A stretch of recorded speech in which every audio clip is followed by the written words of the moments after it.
Maligayang pagdating sa aming channel. Dito, isasama ka namin sa isang kakaibang paglalakbay sa mundo ng mga abandonadong istruktura. Sama-sama nating tuklasin ang mga bahay, gusali at iba pang lugar na niluma at kinalimutan ng panahon. Pinagsama-sama namin ang mga karanasan mula sa iba't ibang explorer upang mas maintindihan at maramdaman mo ang bawat kwento sa likod ng bawat sulok. Tara, samahan mo kami sa mga nakaraan at saksihan ang mga misteryong bumabalot sa bawat pader. Mag-subscribe, mag-like at i-on ang notification para updated ka sa mga bagong uploads araw-araw. Sa likod ng mga pader ng palasyong ito, isang espesyal na batang lalaki ang lihim na pinalaki. Ang kanyang mga araw ay mahigpit na kinokontrol sa pamamagitan ng mga aralin, pagsasanay at mga panalangin. Ang kanyang mismong pag-iral ay nababalot ng katahimikan at misteryo. Noong April 7, 1629, ipinanganak si Don Juan Jose de Austria kay Maria Calderon na mas kilala bilang La Calderona, isang tanyag na aktres na Espanyol, at kay Haring Philip IV ng Espanya. Ang problema, siya ay isang anak sa labas. Ang paggawa ng solusyon ay nagsimula noong 1623 sa utos ni Don Pedro Velasco Bracamonte na pinagkatiwalaan ng hari na bantayan at turuan ang bata. Ipinapalagay na dinisenyo ng arkitektong si Juan Gomez de Mora, ang palasyo ay itinayo sa estilong Renaissance at binubuo ng isang tahanan at kapilya sa loob ng isang napapadirang bakuran. Ang pangunahing harapan nito ay nakaharap palaog upang maitago sa paningin ng iba ang buhay sa loob. Sa harapan ng gusal, ang mga inukit na kalasag ng mga pamilyang Velasco, Coral at Escalera ay nagpapakita ng kanilang angkan, habang ang pintuan ng kapilya na may estatwa ni Santiago the Pilgrim ay sumisimbolo ng katapatan sa korona at sa simbahan. Mahigpit ang buhay dito. Maingat na pinili ang mga guro, kakaunti ang mga lingkod at mahigpit na binabantayan ang mga bisita. May mga liham na dumarating mula Madrid na naglalaman ng mga alituntunin kung paano dapat ipakilala ang bata sa publiko. Samahan ninyo kami habang tinutuklas namin ang palasyo ng Velasco kung saan hinubog ang kinabukasan ng batang si Juan na naglatag ng kanyang landas upang maging isa sa pinakamakapangyarihang tao sa Espanya noong ika-7 siglo. Maligayang pagbalik sa lahat sa Bros of DK at ngayon ay tuklasin natin ang isang napaka-espesyal na lugar. Ito mga kaibigan ay isang palasyong Espanyol mula sa ika-7 siglo. Nakakabaliw isipin na nagfi-film kami ngayon ng isang monumento para sa channel. Ang arkitektura at kasaysayan nito ay napakarangal, kaya naman ganyan ang iyong suot. Talagang rangal. At kung gusto nyong akong makitang magbihis ng ganito o kung gusto nyong makakita pa ng ganitong mga lugar, tingnan din ninyo ang aming social media dahil mas marami pa kaming ipinopost doon. Talagang sulit tingnan at syempre mag-subscribe sa channel. Oo, syempre. Sobrang excited akong ipakita sa lahat ang lugar na ito. Parang itong isang pangarap na natutupad na maipakita ito. Unang sa lahat, nakatayo tayo ngayon sa panlabas na courtyard. Makikita na agad ninyo ang mga balkonahe, ang mga silid sa itaas at ang magagandang mga pintura na dati nasa mga pader ngulit unti-unting kumukupas. Dito sa bahaging ito pumapasok ang mga tao, may ilang kamalig doon at iyon naman ang pintuan para sa mga karwahe noong 1600s at kalaunan para sa mga sasakyan. Pumasok na tayo sa loob. Ang unang mapapansin kapag pumasok ka rito, kahit na medyo mainit ngayon sa Espanya, mga 20 degrees Celsius, ay parang may malamig na simoy agad sa loob. Alam mo ba kung bakit? Hindi. Dahil gawa ng bato ang gusal. Oo, granitikong bato. Tingnan nyo ang mga pader na ito. Hindi bababa sa 1 metro ang kapal ng mga ito. Noon pa man, iyon na ang paraan nila para sa insulasyon. Ang lugar na ito ay itinayo noong 1623 at ipinagawa ni Haring Don Felipe IV ng Espanya. Inutusan niya ang isa sa kanyang mga tauhan na dalhin ang kanyang anak sa labas sa lugar na ito dahil gusto niyang ilayo ang bata sa kaharian at itago rito. Inutusan niya ang lalaking iyon na maging guro ng kanyang anak at ang lalaking iyon ay si Don Pedro Velasco kung hindi ako nagkakamali. Oo! At ang pamilyang Velasco ang kalaunang nagmay-ari ng lugar na ito matapos umalis ang bata patungong Austria. Tingnan niyo rito. Napaka-interesanting silid ito. Nandito pa rin ang lahat ng kasangkapan ng palasyo. Ito yata ang mga lumang muebles? Oo, mga muebles pang maharlika. Tingnan niyo ito. Mukhang rin silang parang medieval na kasangkapan. Tingnan niyo ang chandelier na ito. Diyos ko, dati itong isa sa mga silid ng palasyo. Wow, kahit ang itaas nito ay may korona. Oo, napaka-espesyal. Siguro hindi medieval dahil itinayo ito noong ika-7,000 siglo, kaya mas tamang sabihing panahon ng Renaissance. Tignan nyo naman ang upuan doon sa likod. Gustong-gusto ko yon. Parang tipikal na estilo ng Espanya. Wow, talagang may mga kakaibang muebles sa silid na ito at pati na rin ang kisame. Mukhang rin silang parang medieval sa tingin ko. Oo, parang ganun na nga. Halika pa, ipapakita ko pa ang lugar na ito. Hindi ko alam kung para saan ginamit ang silid na ito, pero isa ito sa pinakamalaking silid sa loob ng palasyo. Siguro para sa pagpasok ng mga malalaking bagay sa pamamagitan ng malaking pintuan na yon. Oo, may alam ka bang ibang impormasyon dito? Wala akong ideya. Noon pa man, ito na marahil ang pangunahing pintuan. Bagamat hindi ito nasa harapan, parang pangunahing pintuan pa rin dahil sa laki nito. Baka pinapasok dito ang mga karwahe upang makasakay ang mga tao bago muling lumabas. Marahil maraming karwahe dahil maharlika ang mga taong nakatira dito. Tignan nyo ang hugis at arkitektura ng silid na ito ngayon. Wow! Gustong-gusto ko na may malaking balkonahe sa itaas. Nakakonekta iyon sa lahat ng silid sa unang palasyo ng palasyo. Oo, dahil may 2 palasyo ang gusal, ipapakita ko rin yun mamaya. Ito ay isa sa mga eskudo ng pamilya, hindi ito ang pinakamahalaga. Hindi, ito ang pinakamahalaga. Oo, maliit na versyon ng eskudo ng Velasco, tama ba? Oo, tulad ng makikita nyo, nasa halos bawat pader ito. Ito ang eskudo ng pamilya Velasco na nanirahan dito sa loob ng mga siglo. Kung magiging technical, hindi lang ito simpleng crest, mas tamang sigurong tawagin armorial. Interesado rin ako sa malaking pintura sa ilalim. Oo, napakalaki. Sa tingin ko ay tunay na obra rin iyon. Makikita rin sa mga pader na halos lahat noon ay may mga pintura. Unti-unti nga lang kumukupas pero makikita pa rin. At doon sa itaas, kung hindi ako nagkakamali, iyon ang krus ng mga Templars. Sa tingin ko ay karaniwang krus lang iyon. Sa kabilang bahagi rin, makikita pa rin ang silang figures sa mga pintura, may nga kastilyo pa. At kung tatayo ako sa ilalim ng pintuan ito, makikita nyo kung gaano kalaki. Napakalaki, tinatayang mga 7 hanggang 8 metro ang taas.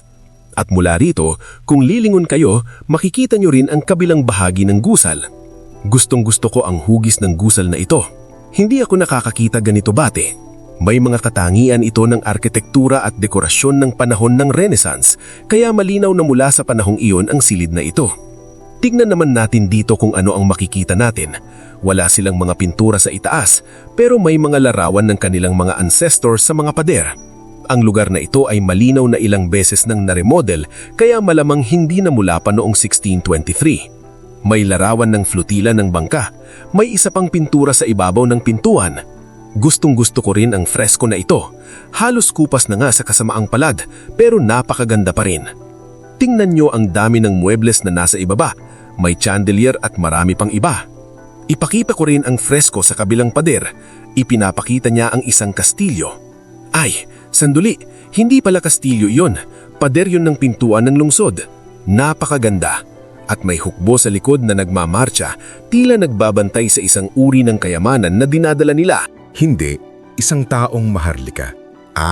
Oo, nakikita ko na ngayon. Sige, bago ko ipakita sa iyo ang entrance hall, dumaan muna tayo sa pasiyong ito. Dahil may napaka-espesyal na bagay ang palasyong ito. Halika roon. Mga ginoo at ginang, maligayang pagdating sa pribagong simbahan ng pamilyang ito. Penny, talagang nakakabaliw ito. Grabe, ito na ang pinakamalaking pribadong simbahan na nakita ko sa buong panahon ng pag-i-explore ko. Tingnan mo lang ito. Halos kasing laki ito ng isang normal na simbahan na makikita mo sa isang bayan. Oo, totoo. At nasa loob lang ito ng kanilang gusali, sa loob mismo ng kanilang palasyo. Sa tingin ko, oras na para banggitin ang halatang bagay dito. No, hindi pa natin ito nababanggit. Ang ilang bahagi ng lugar na ito ay unti-unti nang nasisira. Tulad ng nakikita ninyo, kinailangan nilang maglagay ng scaffolding dito. Mukhang matagal na itong narito. Oo, matagal na talaga. Ang nakakalungkot lang, matagal nang abandonado ang lugar na ito. Mula pa noong 1991, sa tingin namin ay wala nang nakakatira rito o gumagamit sa palasyong ito. Wala na talagang ginagawa sa palasyo, pero kahit bago pa iyon, parang halos abandonado na rin ito. O, napakatagal nang walang gamit ang lugar na ito. Hindi ko alam kung may plano bang ipagawa o i-restore ito. Wala, mukhang wala. At hindi na ito naibalik sa dating ayos sa loob ng halos 100 taon. Nakakapagtaka nga na may scaffolding pa rito. Kung hindi ako nagkakamali, ang huling restoration ng lugar na ito ay noong mga unang bahagi ng 1900s, tama ba? O, mga early 1900s. Dahil noon daw, sinubukan nilang lagyan ng kuryente ang lugar na ito. At iyon na ang huling pagkakataon na may ginawa rito. Narito tayo ngayon sa altar ng simbahan. Hindi ito masyadong marangya, pero napakasimple. Dati ay may malaking painting sa gitna at isa pa sa ibaba. May iba pang dekorasyon sa pader, mga kurtina, mga krus, pero ngayon wala na. Ang natitira na lang ay itong maliit na krus. Oh, simpleng krus lang. May isa pa roon na hindi pa natin naipapakita. Halika, tingnan mo. Ipinapakita mo ang scaffolding at ang plaster crown molding dito ay may pintura pa, samantalang ang iba ay wala na. Siguro nawala na lang dahil sa pagkasira sa paglipas ng panahon. Heto na, ang malaking bersyon. Napakalaki nito. Nandito pa rin sa lugar na ito. At napakadetalye rin. Halos kasing laki natin ito. O, kasing laki ng isang tao. Tingnan din natin ang pintuang ito sa simbahan. Hindi kasing taas ng nauna pero mataas pa rin. At ang mga kurtinang ito, napansin mo ba? Ang ganda. Talagang namamangha ako sa simbahan na ito. Sana balang araw ay may mag-restore sa lugar na ito. Oh, napakagarbo nitong lugar. Perpekto sana itong gawing museo. Oh, siguro museo dahil napakaraming kwento ang lugar na ito. At para sa isang maliit na bayan tulad nito, napakalaking bagay niyan. Oh, talagang ganun. Ngayon, ipapakita ko na sa inyo ang entrance hall na sinasabi ko kanina. May magagandang fresko dito sa pader. Hindi sila mukhang maharlika, parang mga ordinaryong mamamayan lang. Napakaganda ng pagkakapinta. Napansin mo ang tile sa sahig? Karaniwang itong makikita sa Espanya at Portugal. Mas karaniwan siguro sa Portugal kaysa sa Espanya. Oh, pero mukhang mas bago ang tiles na ito. Hindi ito mula pa noong unang panahon. Oo nga, makikita pa ang semento sa paligid. May isa pang pintuan dito. Pero side doorway lang ito. Oh, pero nakaharap ito sa harap ng gusali. Oo, pero hindi ito parang pangunahing pasok. Hindi, ang pakiramdam mo na front door ay yung napakalaking pintuan doon. Pero malamang maraming tao ang pinapadalang dito. Sigurado yon. At pagkatapos nito ay ang malaking hagdanan papunta sa mismong palasyo. Grabe bro, nakakabaliw ito. Ito na ang pinakamalaking hagdanan na nakita ko sa buong buhay ko. At siguradong ito rin ang pinakamataas. Wow! Parang naglalakad ka sa loob ng historya. Parang nasa museo ka. Oo, naglalakad ka sa isang lugar na nilalakaran din ng mga Heri at Rina at ibang klaseng pakiramdam iyon. Anong tinitingnan mo? Wala, crest lang. Tingnan mo rin doon. Hindi ko alam kung makikita sa camera pero may napakagandang stained glass din dito. Oo, nasa likod ko na. Saan? May crest sa hagdanan. Sa bawat sulok ng lugar na ito, pinaaalala sa kanila ang kanilang pinagmulan at angkan. May gusto akong ipakita dito. Ang mga bandilang nakasangholik na parang malaking kurtina. Nakikita mo ang bandilang ito? Bandila ito ng hari. Talaga? Oo, bandila ito ni Philip III or Philip IV. Okay, kaya masasabi nating posibleng bumisita ang hari sa lugar na ito ng madalas. Siguro, pero kadalasan kapag may anak sa labas ang mga hari, ayaw nilang magkaroon ng kaugnayan dito. Kaya kapag may illegitimate na anak, ipinapadala nila itong malayo at kadalasan ay hindi na nila gustong makitang muli. Nagagawa nila iyon noon sa mga pamilyang maharlika dahil gusto nilang mawala o maresolba ang problema. Parang gusto nilang mawala na lang ang problema. Nahihirapan isipin yan. At madalas itong nangyayari noon. pero maganda pa ring makita ang lugar na ito. Wow! Pero maliwanag na inalagaan pa rin niya ang kanyang anak tulad ng nakikita natin. Anak pa rin niya iyon. Ang lahat ng crest na makikita ninyo sa itaas ay mula sa mga pamilyang nag-asawa sa pamilyang Velasco, kaya ipinakita rin nila ang kanilang crests doon. At sa pinakaitaas, may napakagandang medalyon na ipininta sa kisame. Sa tingin mo ba yung chandelier na nakita natin sa ibaba ay para dito? Oh, perpekto sana iyon dito. Sa tingin ko, rito iyon dapat nakalagay. Perpektong lugar iyon para sa chandelier. Pero baka hindi na nila inilagay rito dahil medyo bumabagsak na ang kisame. Grabe! Mamaya, aakyat tayo sa itaas. Pero ngayon, ipapakita ko muna sa inyo ang bahagi na ito ng palasyo. Ang una kong napansin dito ay simple lang. Kung titingnan ninyo ang mga pader, makikita ninyo ang mga kawik. Dati ay maraming paintings at larawan ang nakasangholik dito. Karaniwan talagang puno ng paintings ang ganitong lugar. May ilang magagandang muebles pa rin natira dito. Hindi tulad ng medieval na mueble na nakita natin sa ibaba, pero kakaiba pa rin ang mga ito. Maganda rin ang pagkakaukit sa mga ito. Oh, isang pintuang salamin. Oh, mauna ka. Salamat. Tingnan muna natin ang silid na ito. Ito ang banyo kaibigan ko, pero Isa lang itong ordinaryong banyo, pero may isang napaka-espesyal na bagay dito. Tulad ng nakikita ninyo, may bintana rito na nakaharap mismo sa simbahan. Literal na makikita mo ang kapilya mula sa banyo. Ang galing niyan.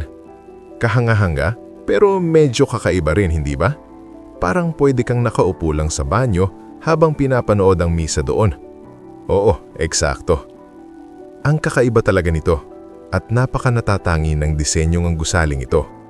Ngayon naman ay papasok tayo sa kusina. Maliit na kusina ito, marahil dito nagluluto ang mga lingkod. Malamang hindi ang mismong mga may-ari. Totoo, may magagandang kabinete na may kurtina. At may pagkain pang naiwan dito. Wow! Kahanahanga. Gustong-gusto ko rin ng kalan na narito. Isang pilak na kalan. Tingnan ninyo ito. At mula rito, makikita ninyo ang balkonahe na nakita natin kanina mula sa labas. Siguro pwede mong ipakita ng mas malinaw ang mga pintura. Oh, mas kita na ngayon. Makikita ninyo ang mga pintura sa labas ng balkonahe. Napakaganda nila. Talagang maraming magagandang painting sa bahay na ito. Oo, sa halos bawat bahagi nito. Narito ang isa pang silid-dulugan. Ah, ito na pala ang unang bedroom na nakita natin. Nakaayos pa rin ang kama. Pero napansin mo ba ang kama? Maliit, napakaliit. Maliit nga. Pero bukod doon, pasensya na, medyo pangit din ang silid na ito. Simple at maliit na kwarto. Hindi ito mukhang pangmaharlika. Hindi nga. Baka binago ang ayos ng mga silid noong niremodel ang lugar na ito. Dahil kung nasa isang palasyo o bahay ng maharlika ka, iisipin mong malalaki rin ang mga silid-tulugan. Totoo. Pero huwag mong kalimutan na malaki ang mga pagbabagong ginawa sa lugar na ito. Halimbawa, ang mga pader na nakikita mo ngayon ay malamang hindi na original. Mas manipis sila kumpara sa ibang bahagi. Tingnan mo, nandito pa rin ang mga damit. May mga damit pa roon at may magandang painting na nakasabit sa pader. Gustong-gusto ko rin na may mga pintuang salamin na may kurtina sa likod papunta sa mga silid na ito. Dito naman, makikita ang isa pang silid na halos magulo na. Ah, at ito pala ang dating kainan ng bahay. Napakasimple ring dining area. May mga postcard pa rito. Oh, may nakasulat pa. Mukhang mula ito noong 1950 kung hindi ako nagkakamali. O baka hindi. Isang simpleng kainan sa loob ng bahay ng maharlika. Oh, tingnan mo ito. Gustong-gusto ko ang mga larawang nagpapakita ng buhay noong nakaraan. Wow! Napakaganda nito. Oo. Napansin mo ba ang kabinete na ito? Oh, medyo nasisira na. Sira na ito, pero napakaganda ng mga ukit dito. Tingnan mo ang nasa ibaba. Parang eksena ng pangangaso. May mga hayop na nakaukit dito. Pero ang pinakagusto ko ay itong nasa itaas. Hindi ba kahanga-hanga? Napakaganda. Napakadetalyado ng mga ukit. At nandito pa rin ang mga baso sa loob. Wow! Talagang mahilig sila noon sa mga kabinete na may salamin at may kurtina sa likod. Uso iyon noon. At narito rin ang isa pang kakaibang bahagi ng bahay. Mula sa dining area na ito, makikita mo pababa ang silid na pinanggalingan natin kanina. Oh, at naroon ang balkonahe. Gusto mo bang tingnan? Oo. Sige, pumunta tayo ron. Wow! Ang balkonahe na ito ay paikot sa buong silid na iyon. Napakagaling. Pero sa tingin ko palaging madilim dito katulad ngayon, maliban na lang kung bubuksan ang lahat ng pinto. Tingnan mo ito. Isa ito sa pinakamagandang crest sa bahay na ito. Ito ang crest ng Velasco. Ito ang eskudo ng pamilyang nanirahan dito sa loob ng maraming siglo. Napakaganda. Makikita mo pa na may espada na tumatagos dito. Hindi yon espada, iyon ang krus ng Orden ni Saint Jacob. Ah, krus pala yon ng Orden. Kung may makikita pa tayong ibang krus sa lugar na ito, titingnan natin. Sige. Napakagaling. Isipin mo na lang, mula rito, makikita mo ang mga karwahe mo sa ibaba. Parang bababa ka rito sa umaga na may hawak na kape habang pinapanood ang mga karwahe mo. Ibang klaseng buhay iyon. Wow! Tingnan pa natin ng mas malapit. Dito makikita ng mas malinaw. Para ring itong isang maliit na balkonahe sa itaas. May isa pang silid sa kabilang bahagi. Sa tingin ko dati may rehas dito. Mukhang delikado ngayon. Pero isipin mo, mahigit 400 years na ang lugar na ito. Siyempre, ilang beses na itong niremodel. Iba't ibang tao, iba't ibang panlasa, iba't ibang panahon. At siyempre, maraming pera. At kapag may ganoon karaming pera, ano nga ba ang gagawin mo? Ngayon naman, aakyat tayo sa pinakamataas na palagpag ng lugar na ito. Napakagarbo nito. Tuloy lang. Napakagandang makita ito habang naglalakad ka rito na parang parte ka rin ng lugar. Parang pakiramdam ko pwede akong tumira rito. Kung may pagkakataon, titira talaga ako rito. Pero hindi sa ganitong kalagayan. Siyempre, dito makikita mo ng mabuti ang lahat ng detalye at galing ng pagkakagawa sa pasilyong ito. Wow! Napakaganda. Kung ako ang tatanungin, hindi ko ito iisiping tipikal na estilo ng Espanyol.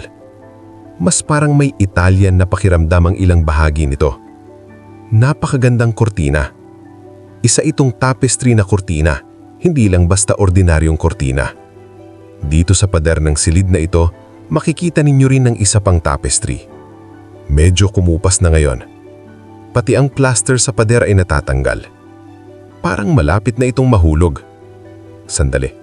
Ito ang krus ng Orden ni Saint Jacob. Hindi mo maitatagil na mukha talaga itong espada, hindi ba? Oo naman. Pero yun talaga ang itsurang gusto nilang ipakita. Para ipakita ang lakas o kapangyarihan. Ito ang tinatawag kong suicide door. Diyos ko, diretsong bumubukas sa pasilyo. Huwag mong tumingin roon ng matagal dahil hindi yan ligtas. Ipakita mo rin sa mga tao ang stained glass doon. Tingnan nyo yun. Napakaganda. Susubukan kong maingat na isara ang pinto na ito. Okay.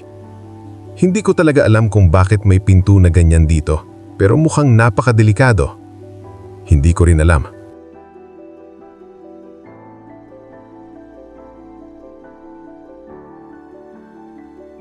Hindi iyong kortina. Isa pang bagay na napansin ko sa silid na ito ay may maliit na kampana. Ah, doorbell siguro. Oo, malamang doorbell nga dahil hindi mo maririnig ang doorbell sa itaas kung nasa ibaba ito. Hindi talaga posible. At ang mga napakalalaking pinto, punong-puno ang buong lugar ng mga ito. Namamangha rin ako sa mga keyhole na ito kung saan naglalagay sila ng napakalaking susi at iniikot ito. Para sa akin, parang napaka-medieval ng pakiramdam nito. Pagkatapos mong ipakita ang silid na ito, masasabi kong isa ito sa pinakamahalagang silid ng bahay, ang living area mismo. Ito ang sala, sigurado ako. Ang unang napansin ko nang pumasok ako rito ay ang malalaking bandilang nakasabit sa gitna. Hindi ko alam kung ano ang kinakakatawan ng mga ito. Tela lang din ito, hindi talaga bandila. Siguro may inilalagay sa loob ng oval na bahagi nito. Eksakto. At sa gitna ng silid noon ay may mga upuan na nakapalibot sa fireplace kung saan nagtitipon ang pamilya tuwing gabi. Sa tingin ko, mas moderno ang mga muebles na ito. Mula ito sa panahong muling inayos ang palasyo. Ang mga lumang muebles ay nasa ibaba dati pero inalis na ang mga iyon. Gusto ko rin ang mga bandilang nakasabit doon sa pader. Hindi ko alam kung para saan ang isang iyon pero yung may leon, iyon ay para sa leon. Ang Spanya ay may rehiyong Leon at Kastila, kaya parang bahagi iyon ng kasaysayan nila. Ang pamilyang ito ay naging bahagi ng maraming bagay sa loob ng maraming henerasyon. Napansin mo ba ang mga magagandang director's chair na narito? Mukhang tunay ang mga ito, tiyak na tunay. Tingnan mo ang pagkakayari ng kahoy. At kung hindi ako nagkakamali, natitiklop din ang mga upuang ito. Oo na, magaganda sila. Gustong-gusto ko. At dito naman, ang bahaging ito ng palasyo ay literal na bumabagsak na. Napakalungkot nito. Ang mga nakikita nyo rito ay mga piraso ng kisame na nahulog na sa paglipas ng panahon. Sinubukan nilang takpan ito ng plastik. Oo, dahil mukhang nasisira na ang bubong. Makikita mo pa nga ang labas mula rito. Ay, hindi pala. Skylight pala iyon sa itaas. Akala ko totoong langit na. Pero mangyayari rin ito balang araw. Ito ang isang beam na dati ay naroon. Grabe, napakalaki niyan. Hindi ko pa iyon napansin kanina. Nakakabaliw, hindi ba? Dito makikita muli ang mga stained glass na bintana. Isa pang bagay na dapat nating ipakita sa silid na ito, ang organ. Oo nga, hindi tayo pwedeng umalis dito nang hindi ipinapakita ang organ. Baka ito ang organ na ginagamit noon sa simbahan. Hindi ko sigurado kung may organ sa simbahan noon. Hindi ko rin alam. Ang organ naman ay hindi kailangang gumamit ng kuryente. Ito ay gumagamit ng hangin. Tingnan mo ito, may scroll pa. Isa pang bagay na gusto kong ibanggit. Sa tingin mo ba, yung chandelier na nakita natin sa ibaba ay para sa silid na ito o para sa hagdanan? Sa tingin ko, mas bagay ito rito. Maaring chandelier ito ng silid na ito. Talagang kahanga-hanga ang palasyong ito. Tingnan mo ang upholstery ng upuan. Napakaganda rin. Mukhang ni-restore ito. Malaking upuan. Pumasok tayo rito. Mukhang dito nila inilagay ang maraming piraso ng palasyo na kanilang nakolekta. Parang may mga bagay na bumagsak mula sa ibang bahagi. Gandang painting sa pader. Tingnan mo kung gaano karaming prutas ang nasa painting. May maliit pang unggoy sa sulok. Ang cute. Malaking painting iyon. At narito ang napakaliit na pinto sa sulok. Napaka-cute na maliit na pinto. Sumilip na ako sandali sa loob at kailangan nating mag-ingat dito. Oh my! Isang double bedroom. Ito ang sinasabi ko kapag iniisip ko ang isang silid bulugan sa palasyo. Malaki ito. Napakagarbo. Sa tingin ko, noong 1600s ay hindi pa ginagamit ang ibabang bahagi ng kama. Malamang inayos ito sa kaulanan. At dito naman, tayo papasok sa isa pang silid katunang sa loob ng palasyo. Mukhang silid katunang nga. Mas malaki at mas magarbo. Napakataas ng kisame rito. May kalandin na kahiwagi sa kanina pero ibang kulay. Oh, nandito pa rin ang mga planchas. Wow! At mas bago na ito dahil electric iron na sila. Makikita nyo ang dalawang saksakan doon. Ito ang mga planchas na ginagamit nila para sa damit. Ano ang nakasulat? Bilbao. Bilbao. Maganda. Espanya.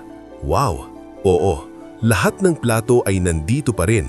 Hindi pa nawawala. Nakakabaliw. Gustong-gusto ko ang cabinet na ito sa itaas. May ilang baso pa rin sa loob. Isang simple, ngulit magandang kusina. Ang mga bintana rin ay nakaharap dito. Nagtataka ako kung para saan iyon. Pwede mo bang silipin? Ah, maliit lang na butas. Hello? Ano ang silid na iyon? Isa na namang banyo. Napakasimpleng banyo pero konektado ulit sa simbahan. Ah, kaya pala ang dalawang bintanang iyon ay papunta sa mga banyo. Ibig sabihin, pwede kang mag-relax sa banyo habang nakatingin sa misa sa simbahan.